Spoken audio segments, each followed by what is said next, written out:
আলু আর তিতা Kerala. Hello guys, এই দেখেন আলু আর তিতা কেরালা ভাজি, লগে কাঁচা লঙ্কা ভাজি করে ফ্রাই বানানো হয়েছে।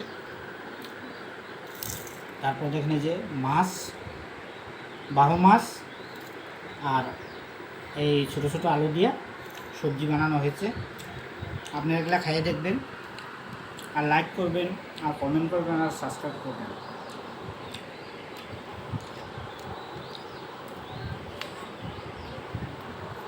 সবজিটা খাইয়ে দেখি কীরকম স্বাদ হয়েছে।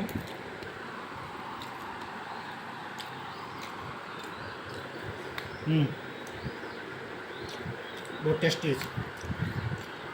আপনি এগুলা খাইয়ে দেখবেন, বহুত স্বাদ।